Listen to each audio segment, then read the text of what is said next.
바울이 죄와 의 그리고 한 사람으로 인해서 들어온 사망과 또 한 사람으로 인해서 들어온 영생에 대해서 계속 비교하면서 우리들에게 이 말씀을 주고 있죠.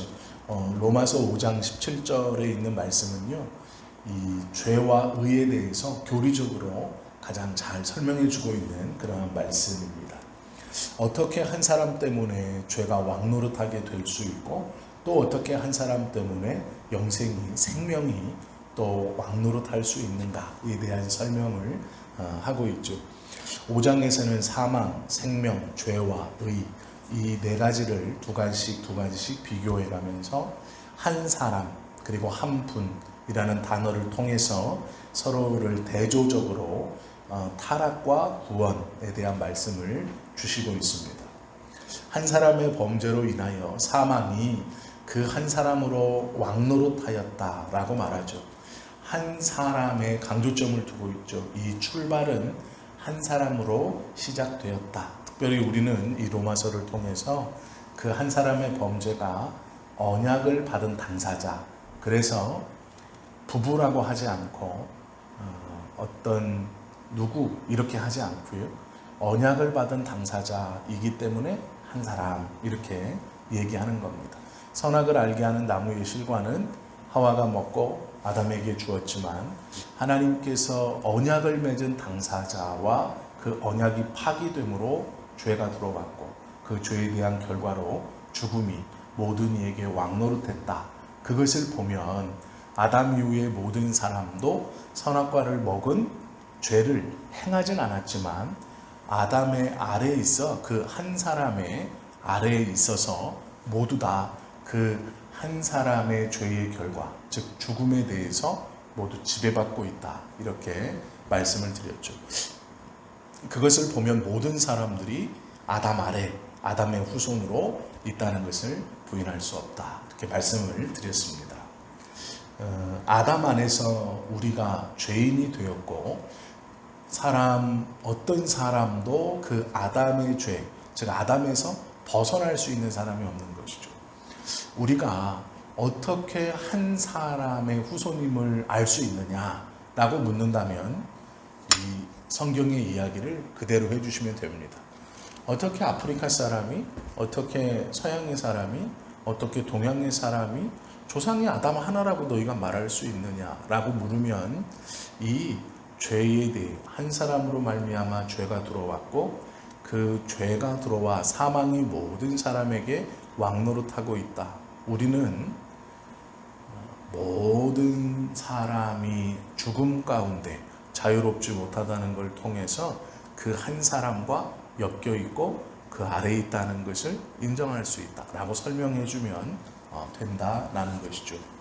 왕노릇하였다라는 것은 바실리오라는 말인데요, 이것은 지배를 받다라는 뜻입니다. 통치를 당하다 이런 뜻이에요. 지배를 받다와 통치, 내가 내 스스로 결정하고 행동할 수 있는 권한을 뺏겼다 이런 뜻이거든요. 이게 왕노릇하다의 단어인데요, 이 바실리오는 거부할 수 없는 힘으로 지배하다, 자유로운 결정권을 빼앗다 이런 뜻입니다. 그래서 죽음이 왕노릇했다라는 것은 죽음이 이길 수 없는 힘으로 우리의 자유로운 이 통치권을 빼앗아서 자기 마음대로 그 영향력을 행사하는 것이죠. 이 말은 죽고 싶어 하든 죽고 싶어 하지 않든 상관없이 죽음이 거부할 수 없는 힘으로 우리의 자유로운 선택권을 빼앗아서 일방적으로 자기의 힘으로 내리꽂는다, 이런 상태입니다. 한 사람으로 말미암아 모두 죄인이 되어서 모든 사람이 이 죽음의 통치, 바실리오를 받고 있다라는 것이죠. 그와 반대로 한 사람 예수 그리스도로 인해서 죽음이 아니라 생명이 또한 모든 사람에게 이 바실리오, 왕노릇한다. 선택에 없이 생명으로 그를 다시 살게 하신다라고 성경은 말씀하고 있다는 거예요. 이 한 분은 아담과는 다른 사람이죠. 아담의 혈통에 속하지 않았다는 것을 우리는 성경을 통해 알 수 있습니다. 오늘 저녁에 우리가 하나님은 영이시다라는 수요일 예배 말씀을 좀 함께 볼 건데요. 이 영에 속한 사람은 세 종류가 있습니다. 뭐가 있냐면 처음에는 우리들처럼 영에 속하지 않은 본질이 있어요. 즉 누군가 태어나서 육체, 즉 보이는 존재하는 어떤 물질 속에 가두어 놓고 살아가는 이 존재들이 있습니다. 사람들이나 뭐 동물들이나 식물들이나 눈에 보이는 이러한 피조물들이죠. 그리고 두 번째가 참 애매한데 출발은 있지만 아직 끝은 없는, 출발은 있어요. 분명히 알 수 있는데 아직 끝은 없는 이런 존재들입니다. 천사들을 보통 이렇게 중간 단계의 존재라고 생각합니다. 천사들이 어느 때 만들어졌느냐? 어떤 사람들은 태초에라고 생각하는데 그렇지 않습니다. 천사들은 성경에서 대부분 여섯째 날 하늘을 만드실 때, 이 여섯째 날 욥기에 보면 온 창조를 다 하시고 그 창조를 바라보셨을 때 천군과 천사들이 노래했다, 뭐 이런 구절이 있어요. 그래서 천사들을 보통 창조되었지만 아직은 끝이 없는 그런 존재, 중간 단계라고 봅니다. 그리고 이제 마지막에 하나님이신데요.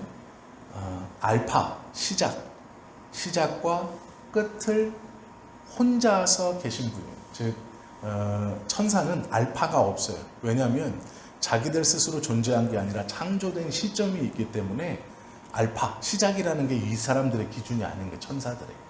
그래서 하나님만이 알파와 오메가다. 내가 처음이다라고 쓸 수 있다는 거예요. 내가 처음이다, 내가 마지막이다. 모든 것이 망해도 마지막까지 계실 분이기 때문에 아무것도 없어도 내가 처음이기 때문에 하나님이 알파와 오메가라고 쓰는 거고요. 천사들은 알파가 없어요. 왜냐하면 중간에 창조됐기 때문이에요.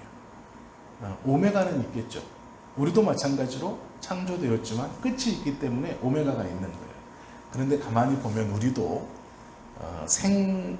생기를 주셔서 생명으로 주시면서 영원히 살 수 있게 원래 창조해 주셨다라는 것을 성경을 보면 알 수 있죠.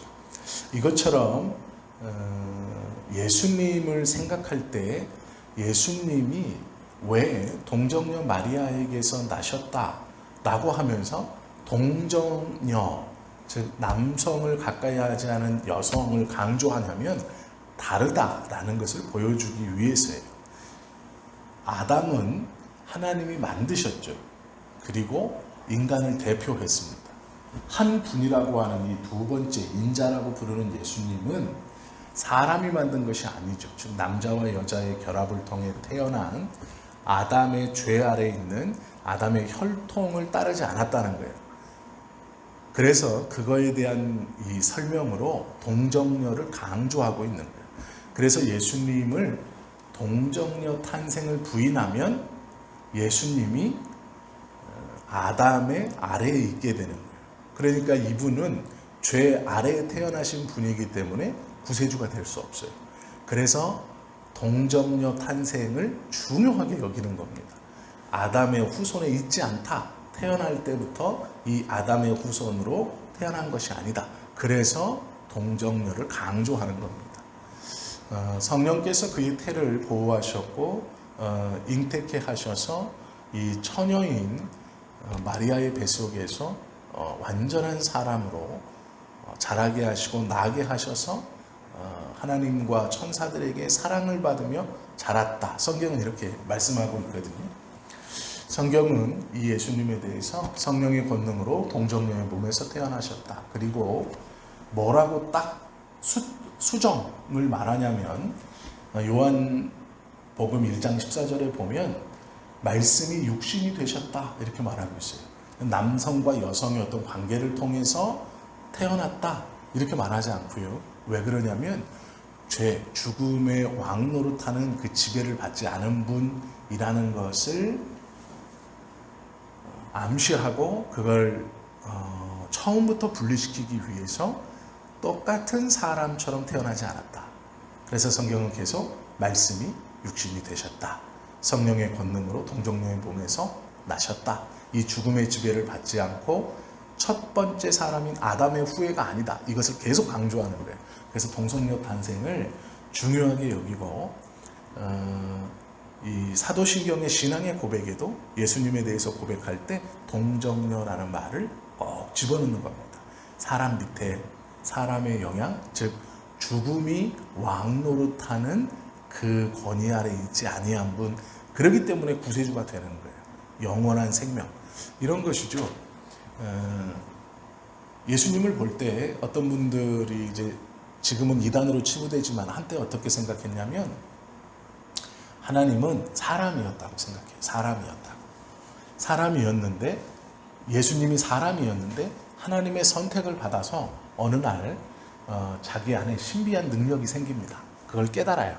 그래서 나이 30에 그걸 깨닫고 33살까지 그렇게 쓰임받다가 33살에 십자가에 달려 죽으면서 이 예수님이 하는 말이 있어요. 무슨 말을 하냐면 성경은 두 가지 버전으로 얘기하고 있는데 엘리 엘리 라마 사박다니 라고도 말하고 엘리 엘리 라마 아잡다니 라고도 말합니다. 아버지여 어찌하여 나를 버리십니까? 이게 엘리 엘리 라마 사박다니 라는 말이고요. 아잡다니 라는 말은 어찌하여 나를 뒤에 두고 가시나이까, 이런 말이에요. 이 말을 가만히 생각해 보세요. 십자가에 달린 예수님이 죽기 직전에 하늘을 보시고 아버지여 어찌하여 나를 뒤에 두고 가시나이까. 뭘까요? 앞에 누군가 가는 거죠 지금. 그러니까 땅에 있는 예수님이 하늘을 보고 아버지여 어찌하여 나를 뒤에, 여기 뭐가 있어요. 그러니까 나를 뒤에 두고, 그러니까 뒤로 두고 가시나이까, 이렇게 외쳤다는 거예요. 이게 뭘까요? 성령이 들어왔다가 3년 동안 쓰고 십자가에서 이제 떠나시니까 예수님이 그걸 보고 성령님 어찌하여 나를 버리십니까? 날 뒤에 두고 가십니까? 이렇게 봐요. 그래서 어떤 사람들은 우리 모두가 다 예수가 될 수 있다, 이렇게 말하는 거예요. 예수처럼 살자. 성령 받으면 그렇게 산다. 그러니까 예수님처럼 살 수 있다, 성령을 받으면. 이단입니다. 정확히 말씀드리지만 이단이에요. 예수님처럼 성령을 받으면 살 수 있다라고 말하는 모든 목회자들은 이 예수님에 대해서 잘못 생각하고 있는. 왜 그러냐면 이게 얼마나 위험한 말이냐면 우리는 태생이 죽음이 왕노릇하는 이 첫 번째 아담의 후손으로 다 태어났습니다. 그래서 죄인이에요. 이 죄인은 스스로 생명을 취할 수 없어 외부에서 부어주시는 생명을 가질 수밖에 없어요. 예수님은 생명이신데 이 생명이 처음에 죽음이라는 것을, 죽음의 왕노릇, 즉 죽음이 왕노릇하는 상태에서 이 땅에 오셨다면 그 안에 생명을 품거나 생명을 줄 수가 없는 상태예요. 그렇기 때문에 이 죽음과 상관없이 오셨다는 것을 성경은 가르치고 싶어서 이 동정녀라는 말을 강조하고 말씀이 육신이 되어 라고 말합니다. 이것은 완전히 다르다, 이런 뜻이거든요. 그래서 예수님을 믿는 사람들을 보고 새롭게 태어났다, 이렇게 말하는 거예요. 새롭게 태어났다는 의미는 부자가 물었던 것처럼 우리가 다시 과거로 돌아가서 어머니 뱃속에 있다가 나와야 되는 게 가능합니까? 그런 게 아니고요. 새롭게 태어났다라는 이 뜻은 죽음이 왕노릇하지 않고 이제 예수님처럼 생명이 왕노릇하는 상태가 되었다라고 말하는 거예요. 그런데 우리와 예수님의 차이가 있죠. 예수님은 한 번도 죽음이 그에게 왕노릇하신 적이 없어요. 근데 우리는 죽음이 왕노릇하는 상태로 태어나 그 죽음의 지배를 받다가 하나님의 선택으로 예수 그리스도를 구세주로 고백하는 순간 거듭나서 이쪽의 지배를 받다가 이제 어느 쪽의 지배를 받느냐? 이쪽의 지배를 받게 되는 거예요.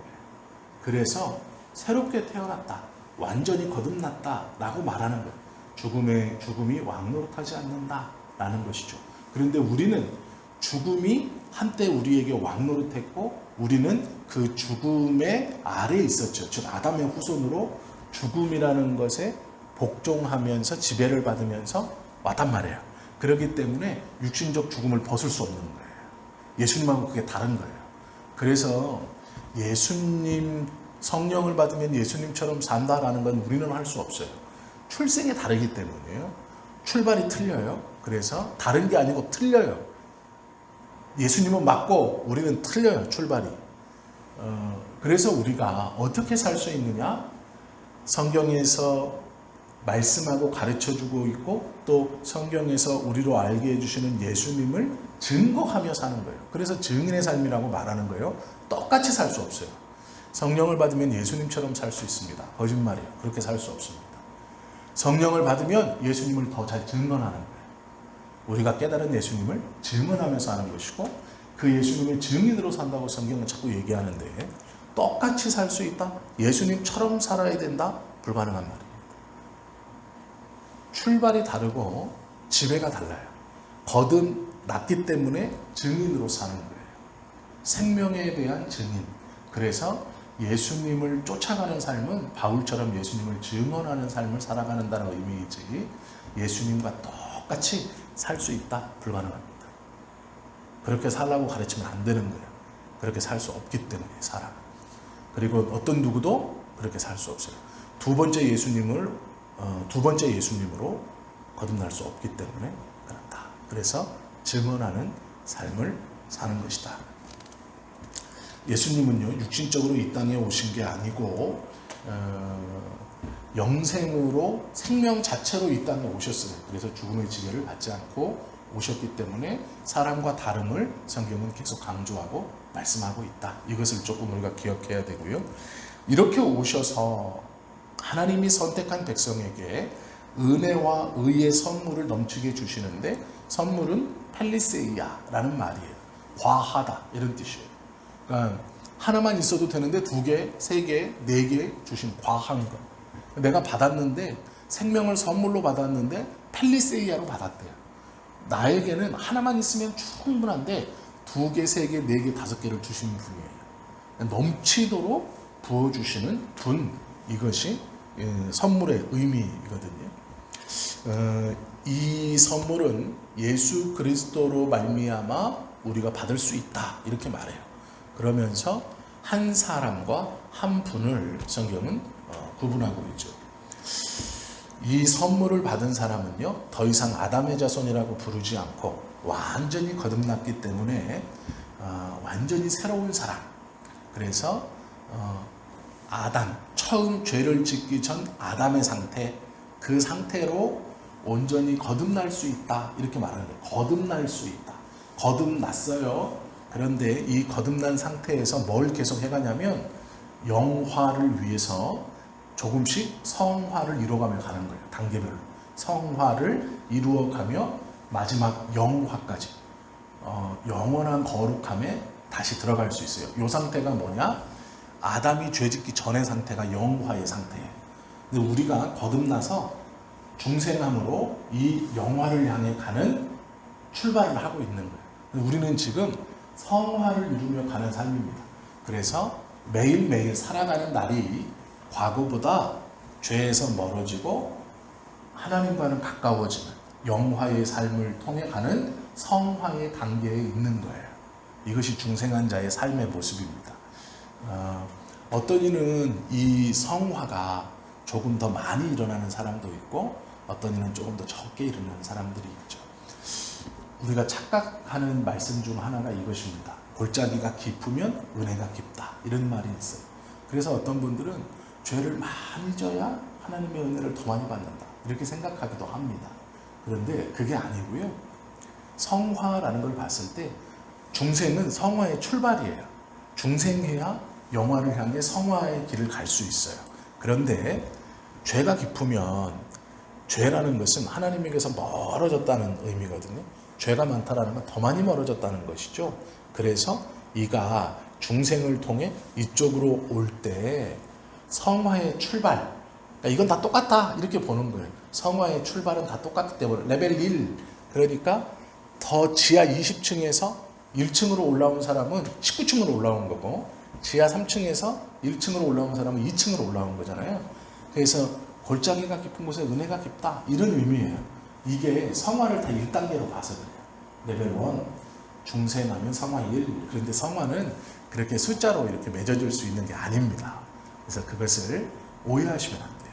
내가 하나님께 은혜를 많이 받기 위해서 죄를 많이 져야 되나? 절대로 그런 말씀이 아닙니다. 근데 그렇게 생각하시는 분들도 있어요. 죄를 많이 지면 이렇게 얘기해요. 이제 변화받을 때가 된 거야. 정말로 있어요. 이렇게 표현하시는 분들도 있어요. 이러면 이제 예수님이 부를 때가 됐어. 막 이제 죄 때문에 넘어가기 직전이면 이제 너 은혜 주시려고 이러는 거야. 그거 아니에요. 은혜 주시기 위해서 죄를 짓게 하시는 하나님이 아니잖아요. 근데 지금 그걸 착각하면 그렇게 말하는 거예요. 이제 너 변화받을 때가 된 거야. 이게 무슨 말이에요? 내가 보니 너 죄 끝까지 왔어 지금. 더 이상 밑이 없지. 이제는 하나님이 그래서 너 구원하셔서 막 은혜를 19단계 뛰게 하시려고 이제 줬다. 이렇게 표현하는 잘못된 표현입니다. 바울이 분명히 얘기해요. 우리가 은혜 받기 위해서 죄를 지을 수 없느냐? 그럴 수 없다. 이렇게 얘기해요. 은혜를 간증하기 위해서 죄를 지을 수 있느냐? 내가 하나님을 간증하면서 죄를 막 짓는 거예요. 그리고 울면서 변화받았다고 돌아와서 간증하고 있어요. 그럴 수 없다. 이렇게 말하고 있어요. 요한복음 1장 12절하고 요한복음 5장 13절 말씀에 보면요. 영접하는 자, 곧 그 이름을 믿는 자들에게는 하나님의 자녀가 되는 권세를 주셨으니 이는 혈통으로나 육정으로나 사람의 뜻으로 나지 아니하고, 무슨 얘기인지 알겠죠? 첫사람 아담의 어떤 것으로 날 수 없다. 아니하고 오직 하나님께로서 난 자들이니라 말씀하고 있어요. 오직 하나님께로라는 건 그리스도, 이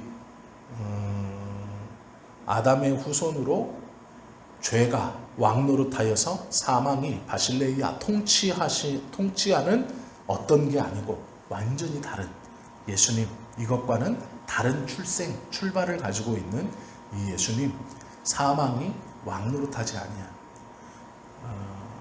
그래서 예수님에게 죽음이라는 거, 십자가는요 두려운 거예요. 왜 두렵냐면 한 번도 경험하거나 생각하거나 느끼거나 상관하거나 관여할 바가 없는 것이었기 때문에 그랬습니다. 죄의 짐, 죄라는 것은 하나님과의 단절이거든요. 예수님께서 십자가를 앞에 두고 하나님께 기도하잖아요. 이 잔을 내게서 옮겨 주십시오라고 말하는 건 뭐냐면 사람들처럼 죽는다, 이게 무서운 게 아니고요. 죄로 인하여 하나님과의 단절, 생각해 본 적이 없어요. 그러니까 그것을 하나님께 기도한 거예요. 그러니까 그것이 쉽지 않은 것이지, 죽고 사는, 이 육신이 죽고 산다 이런 것은 아무런 문제가 안 돼요. 그 예수님께서 어떤 걸 보면 알 수 있냐면요, 십자가에 달려서 이제 시간이 오래됐습니다. 그래서 죽으라고 이제 기다리고 있어요. 그리고 이제 보통 매달아 놓고 손하고 발하고 이제 여기 다 찔러 놓고 매달아 놓고 피가 흘러서 점점점 심장이 천천히 뛰고 뇌의 심장이 가지 않으면서 어지러워서 의식이 점점 흐려집니다. 그때 이제 고통이 막 밀려온대요. 그 의식이 끊어지기 직전부터 계속. 그런데 문제가 뭐냐면 그때 신 포도주를 다 줍니다. 즙을, 쓸개즙하고 포도주, 쓸개즙을 포도주에 이렇게 적셔가지고 장대에 달아서 죄인에게 입에다 막 적셔줘요. 이게 뭐냐면 환각 성분을 주는 거예요. 그래서 죽음의 고통을 잊고 빨리 죽어라, 이런 뜻이거든요. 그런데 예수님 그걸 거절하셨어요. 그러니까 죽는 게 무서우면 그걸 이제 입에 대면 돼요. 보통 십자가에 달린 죄수들이 너무 고통스러워하니까 그걸 줘요. 그래서 죽여요, 빨리. 그냥 죽어라, 이런 뜻이에요. 너 고통받지 말고 충분하다, 죽어라. 근데 그걸 거절해서, 이게 뭐냐면 육신의 죽음이 예수님에게 큰 두려움이나 이런 걸 안 된다는 거예요. 그러니까 고통스럽지 않다는 얘기가 아니라 똑같은 고통과 있지만 예수님께서 두려워하셨던 건 죄 때문에 일어나는 하나님과의 단절이에요. 그것을 위해서 기도하신 것이지, 껍데기가 죽고 사는 것에 대해서 예수님은 크게 관여하지 않아요. 성경에 보면 그런 이야기들이 종종 있어요. 뭐 태풍이나 이런 것 가운데서도 이렇게 그냥 뭐 걸어 다니시고 이러잖아요. 근데 그거 십자가라는 것이 예수님을 고통스럽게 할 수가 없어요. 배고픔도 제자들이 그러잖아요. 아유, 예수님이 우리 몰래 뭐 먹을 게 있나? 이렇게 말하잖아요. 없어요. 그러니까 육신의 어떠함이 예수님을 힘들게 하거나 괴롭히는 게 아니에요. 하나님과의 단절이 예수님에게 상상할 수 없는 거기 때문에 그래요. 하나님과 끊어진다? 성부와 끊어진다? 상상할 수 없는 거예요. 그런데 이제 그걸 앞두고 두려워하셨고 그것 때문에 기도하셨고 그리고 이제 부활하셔서 부활하신 몸 그대로 왔다 갔다 하시면서 제자들에게 부활한 몸을 보여주셨죠. 이것이 신비인데요. 나중에 이 말씀은 저희가 더 자세히 성경을 통해서 함께 또 나누는 그러한 시간이 있을 거라고 생각합니다. 이렇게 완전히 새롭게 거듭난 사람들, 우리들에게 이제는 예전에는 죽음이 왕노릇했다면 이제 생명이 왕노릇하는 거예요. 이 영원한 생명은 내가 받고 싶다고 안 받고 싶다고가 아니에요. 하나님이 선택하셔서 중생케 하신, 새롭게 태어나게 하신 하나님의 자녀들에게 주시는 건데 어떻게 주냐면 강제로 주시는 거예요. 그 통치권이 미치는 거예요. 내가 거절합니다. 그게 통하지 않는다라는 거예요. 이전에 아담이 가졌던 의는 자신이 소유한 의에 불과했고 그것으로는 구원받을 수 없죠. 그러나 아담의 의는 사단이 유혹할 때 넘어졌어요. 자기 기준에서 옳고 그름을 판단했던 그 의는. 그러나 우리는 의라는 것이 우리의 것이 아니고 예수님의 것이고 예수님을 통해서만 우리에게 허락되어진다라는 걸 인정할 때 의의 출발과 보증이 우리가 아니라 예수님이시기 때문에 이것은 오염되거나 넘어지거나 변질되지 않는다. 이 의는 유혹받지 않는다. 그렇기 때문에 하나님이 인정하시는 이 의라는 것이 예수님을 통해서 우리에게 주어진다라는 것을 믿고 있는 우리들의 구원은 바뀌거나 훼손되거나 번복될 수 없다라는 거예요. 바울은 그래서 예수 그리스도를 통해서만 온전한 구원을 받을 수 있다. 온전한 의를 이룰 수 있다. 그래서 처음에는 유대인들이 주장하는 의의 기준인 율법에 대해서 계속 말하고 그 율법의 핵심인 할례, 보이는 표징에 대해서 계속 얘기하고 그것이 아니다 라고 얘기하며 유대인들이 존중하는 아브라함에 대해서 이야기하다가 그리고 나서 모세에 대해서 이야기하고 그 다음에 이 의에 대해서 어떻게 주어지는가를 설명하고 이 구원에 대해서 설명하기 위해서 거꾸로 가는 거예요. 다시 아담으로. 그리고 이제 아담과 예수님을 비교해 가면서 우리가 구원받을 수 있는 것은 이름으로 예수님을 통해서만 받을 수 있다. 이렇게 확정 짓고 영원한 생명이 우리에게 왕노릇한다. 이 말은 너희가 죽음을 보지 않았느냐, 죽음이 왕노릇하는 세계를 살지 않고 있느냐. 지금 우리 모두는 죽음이 왕노릇하는 세계에 살고 있고 우리는 그것을 보아왔다. 그럼 왜 죽음이 왕노릇하느냐? 아담의 후손이기 때문에 그렇다. 그러므로 우리는 모두 다 그리스도의 후손도 될 수 있다 라고 말하는 거예요. 그래서 차별이 없다 이렇게 말하는 거예요. 죽음이 아담의 후손 되는 것이 차별이 없었듯 그리스도의 후손이 되는 것은 유대인이나 헬라인이나 이방인이나 차별이 없다.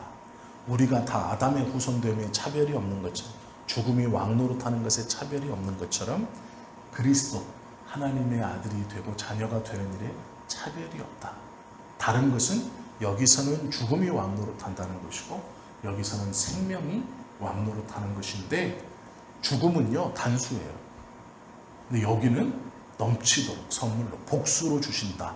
차이점이 있다. 이렇게 설명하는 거예요. 유대인들이 가장 잘 알고 있는 자신들의 선조들에 대한 이야기를 들으면서 구원이 이렇고 예수가 이래서 구세주라고 말하고 하나님의 아들이고 왜 동정녀 탄생이 중요하고 말씀이 육신이 되어 왔고 복음의 의는 왜 차별이 없다라고 말하는지 바울이요 하나하나 이해시키고 있는 거예요. 유대인들이. 그래서 이 바울의 편지를 제대로 읽고 이 편지의 내용을 심각하게 고민해봤던 많은 유대인들이 변화가 돼요. 유대인들뿐만 아니라 이 로마서를 통해서 굉장히 많은 이방인들이 이 기독교가 폭발적으로 성장하는 출발이 이 로마서. 그리고 우리가 이 구원과 복음에 대해서 가장 잘 깨달을 수 있는 책도 이 로마서예요. 로마서는 굉장히 중요하고 로마서를 제대로 알면 큰 은혜를 받게 되는 그런 책이죠. 이제 저희가 중반까지 왔습니다. 그래서 조금 속도를 조금씩 이제 가장 중요한 건 다 이해가 된 거예요. 그래서 조금씩 빠르게 나가 보도록 노력하겠지만 중요한 것은 반복해서 들어도 우리가 다 다음 날이면 또 잊어먹고 다음 날이면 또 잊어먹기 때문에 저도 마찬가지. 그렇기 때문에 이제 함께 이걸 계속 기억하고 또 성경에 가르쳐 주시는 그 말씀들을 저희가 좀 계속 함께 요약해 가면서 배우면 좋을 것 같습니다. 오늘 하루 우리에게 주신 구원을 감사하고 또 우리가 완전히 거듭난 사람이라는 것을 기억하고 그리스도인답게 살아가는 우리 모두가 되실 수 있기를 예수님의 이름으로 축원합니다. 기도하겠습니다.